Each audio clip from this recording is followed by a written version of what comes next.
Welcome to The Record. I'm Mark Maxwell. A lot of updates to The Record this week. Jefferson City had one of its busiest weeks in years. Lawmakers sent the governor a sweeping rewrite of Missouri's sexual offense laws, new rules for what AI can and cannot claim to be, a constitutional amendment on taxes headed to voters, new criminal penalties for drones, the first ever law letting courts order mental health treatment without a hospital bed. We'll hear from Governor Kehoe right after we break some of these new bills down that they're headed into his desk. For example, what if you never had to pay Missouri state income tax again? That's what the state legislature is offering voters this November, a constitutional amendment that would phase out the income tax entirely. The trade-off? A broader sales tax. Economists widely note that sales taxes fall more heavily on lower and middle income households who spend a larger share of their earnings. For families already stretched by the cost of groceries and gas, the question is whether paying more at the register is better or worse than what comes out of your paycheck. Missouri voters get that choice come fall. Missouri lawmakers have also now approved a major new redevelopment tool that could reshape downtown St. Louis. The House bill Thursday passed HB 3231, sending the Missouri Innovation Zones framework to Governor Mike Kehoe's desk. The bill, designed to help cities convert vacant commercial buildings into housing, retail, and active public spaces. For St. Louis, it could help projects like the former AT&T Tower, where developer Charles Goldman estimates redevelopment could cost roughly $350 million. Goldman called the vote a defining moment for St. Louis and Missouri's future, saying the framework gives his firm greater confidence to keep investing, to finalize financing, and to move the tower closer to redevelopment.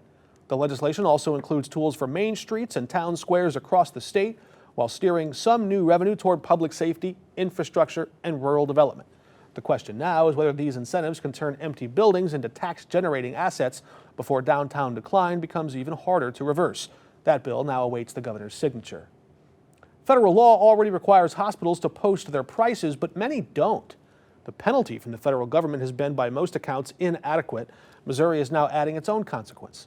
If you're out of compliance with price transparency rules and the Federal Department of Health and Human Services confirms that, you can no longer sue your patients, you can't send them to collections, you can't report them to credit agencies for that debt. It's a patient protection with teeth that the federal government currently doesn't have.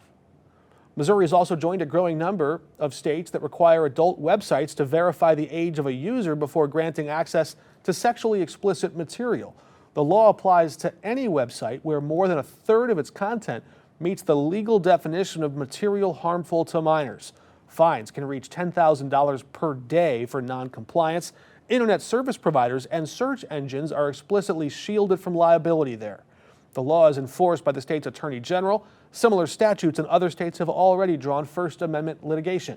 Missouri's version very likely to face that same kind of scrutiny. Missouri has also enacted one of the most sweeping rewrites of its sexual offense laws in decades. This legislation renaming child pornography as child sexual abuse material, or CSAM, throughout state law. It expands the grooming statute to cover any adult more than 4 years older than a minor, elevates buying sex from a misdemeanor up to a felony, and it creates new criminal penalties for AI-generated deep fake images. It also gives trafficking survivors 20 years past the age of 21 to file civil lawsuits against their abusers. It was a week that will reshape Missouri law in ways that may take years to fully understand. Governor Mike Kehoe was at the Capitol Thursday afternoon to put his name on this session and to make the case that it was all a win for Missouri families. We'll let him make that case in his own words. The session was about making Missouri safer, stronger, and more competitive and more accountable to the people we serve. It was about keeping our promises and laying a foundation for growth. And nowhere is that clearer than the historic progress we made towards phasing out and eliminating Missouri's individual income tax. With the passage of these HJRs this year, Missourians will have the opportunity to decide the future of our tax code for themselves. This is a transformational moment for our state, and it's about more than just taxes. It's about growth, it's really about competitiveness, and it's about sending a message across the country that Missouri will compete and Missouri will win. The Missouri Supreme Court sides with the new Republican-drawn congressional map. What does that mean for Democrats running for the House? Next. Welcome back. Missouri's highest court handed Republicans another victory this week in the fight over the state's redrawn congressional maps. In two unanimous decisions Tuesday, justices said the map is constitutional and cannot be suspended while a citizen-led referendum petition works its way through the certification process. Courts have now sided with Republicans at every turn in this legal fight, but it's far from over. More than 100,000 Missourians signed a petition to put the map before voters. But Secretary of State Denny Hoskins, a Republican, will not certify whether those signatures are sufficient until August 4. That's the same day as the primary election. It's his own deadline. That means Missourians could vote in a primary under one congressional map, then perhaps find themselves voting in November under a different one. The Boone County Clerk is already refusing to update voter rolls there, calling the situation legally unresolvable. Fred Wellman is a Democrat running for Congress in the 2nd Congressional District, a seat the new map was designed to make harder for him to win. He joins us in a moment on the record. But a quick note before our conversation. We taped this interview earlier in the week and lost the recording to a technical problem. Fred Wellman was kind enough to come back and do it again. I want to be transparent about that because it matters. He's had time to reflect on his answers, and I've had time to reflect on my questions. We're also up against a tighter clock the second go-around, so what you're watching is a second attempt at an honest conversation, one we think is still worth having. Mr. Wellman, thanks for joining us. Great to be here. Press release about these maps says that Republicans need to cheat because they're afraid to compete. Ann Wagner's won 6 races in a row. Missouri Republicans they hold 6 out of 8 seats in Congress in the state. If they're afraid to compete, why are they winning so constantly? Well, the world's changing. I mean, it's been a little while since the last time she ran. We had a poll in May showing Ms. Wagner underwater, Representative Wagner's underwater against a Democrat. We've run a very strategic campaign since I've been running 7 months now. There's a clear path to victory for us, and she knows that. And we can see it in their desperation to try and get these maps changed. Save her one more time. You've called this gerrymander an attack on democracy, but the Missouri Supreme Court unanimously disagreed. 7 justices looked at the map and said it complies with state law. What do you say to voters who would look at the ruling like that and conclude that the system worked as it should? I would argue the system isn't quite working as it should yet.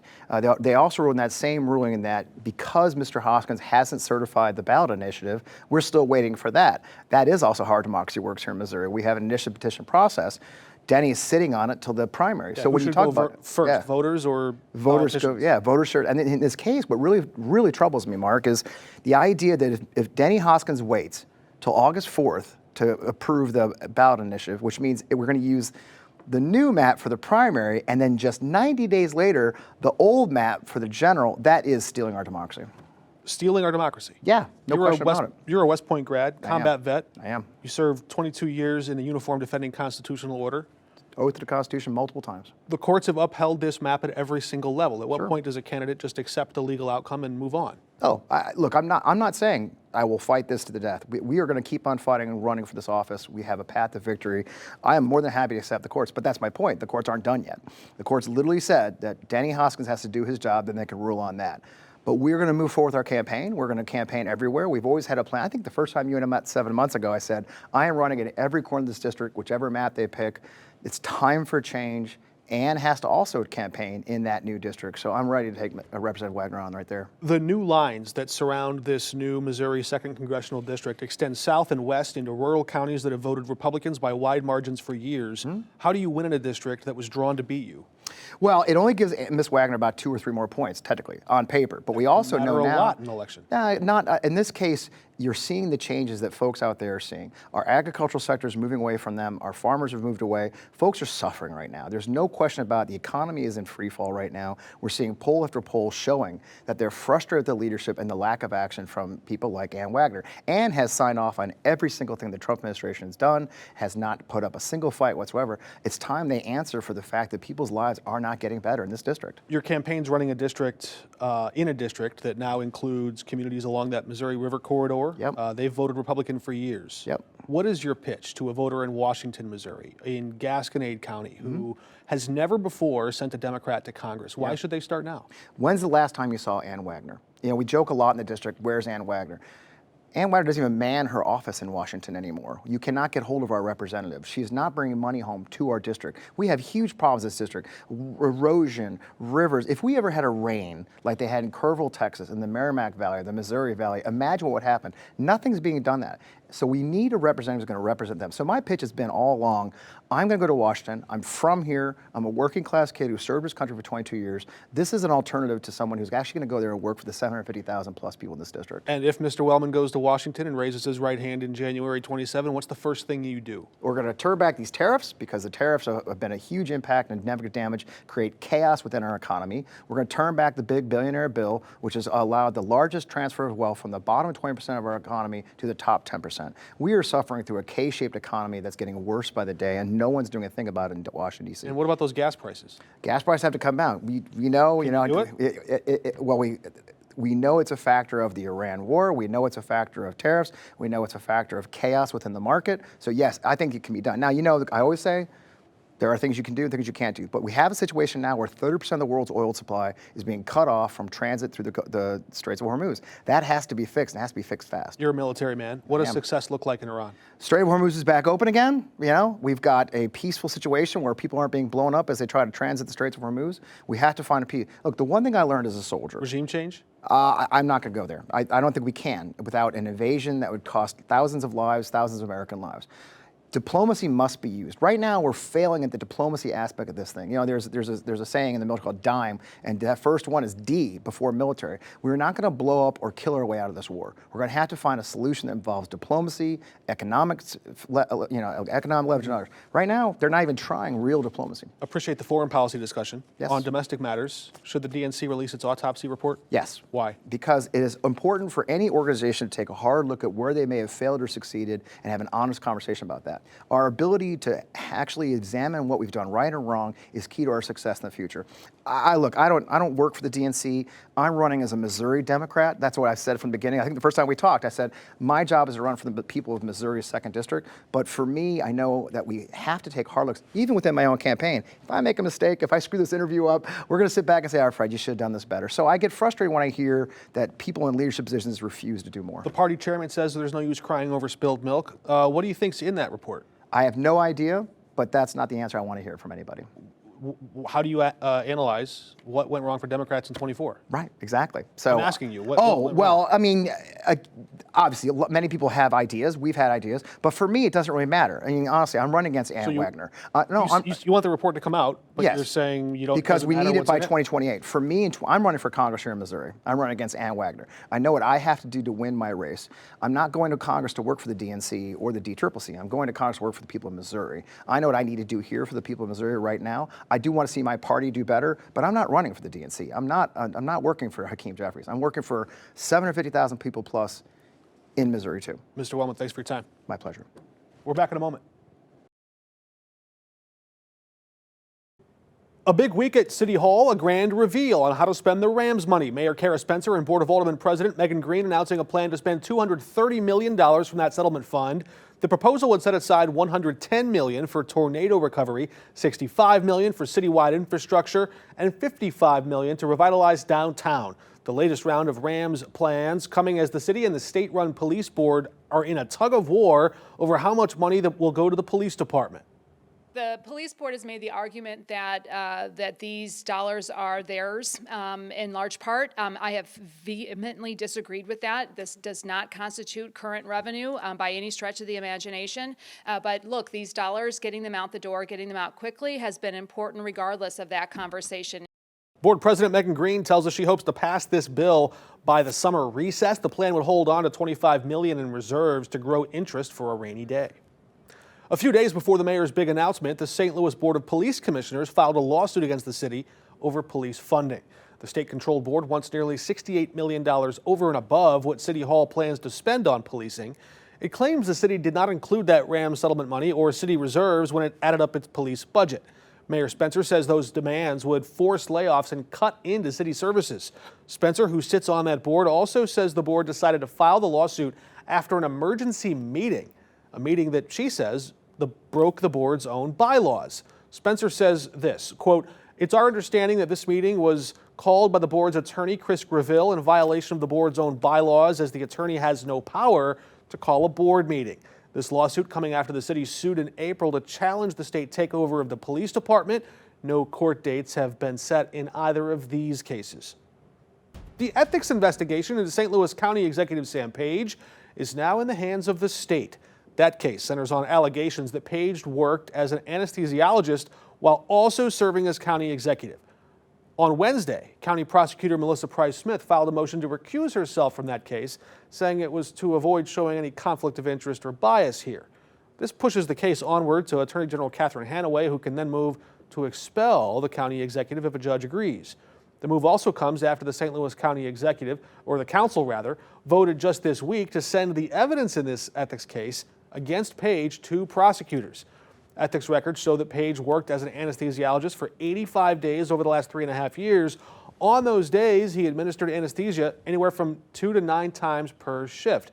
The council says that violates the county charter. Page says it doesn't. He just volunteered his time.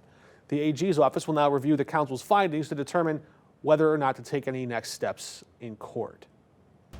A slow recovery in North City. Next, we check the record to see how much money might have been left off the table.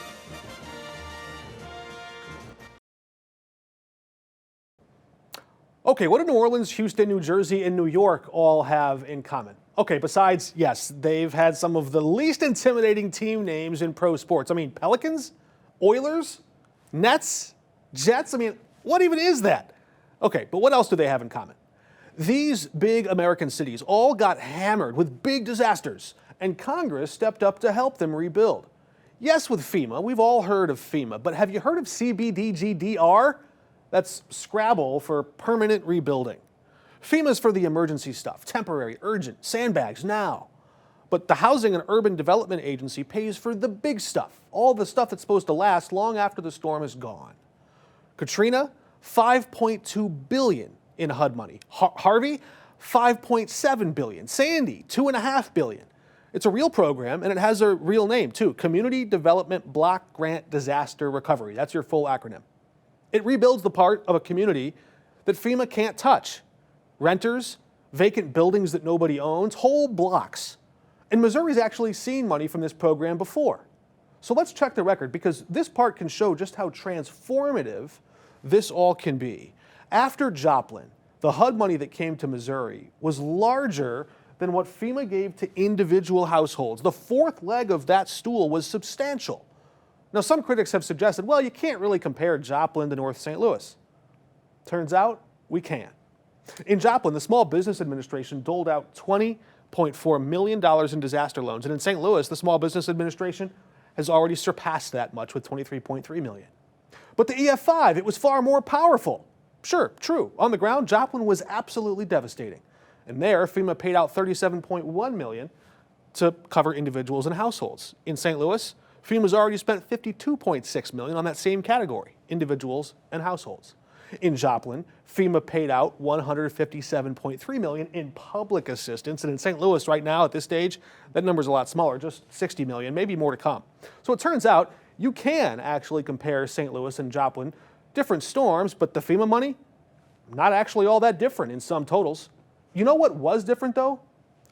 HUD money, the fourth leg of that stool. Joplin got $110.2 million. St. Louis, $0. Maybe you're thinking, well, Joplin was huge. Of course, everyone remembers Joplin. Of course, that storm got HUD disaster funds. Well, let me ask you, do you remember the storms that hit Missouri in 2017 or 2019 or 2022? Maybe you remember one of them, but all three? Because Congress remembered all three of them. What are we supposed to make of a record like that? Apparently, Congress only acts when a disaster is so enormous, so catastrophic, so nationally televised that it becomes politically impossible not to. A whole city underwater, a coastline destroyed, something that makes the nightly news for weeks. A tornado that tears through a low-income black neighborhood on the north side of a Midwestern city. Apparently that's more of a let's see what happens situation. Maybe they'll pull themselves up by their bootstraps. What is the bar for federal action here? If you're waiting for someone in Washington to explain that to you in plain English, so am I. The cruel conclusion that we're left with is maybe our disaster just wasn't big enough. Our neighborhood not famous enough. Our suffering wasn't televised enough. If by some chance someone in Washington is hoping you just forget all that, will you let them? That's our show. Until next time, we're off the record.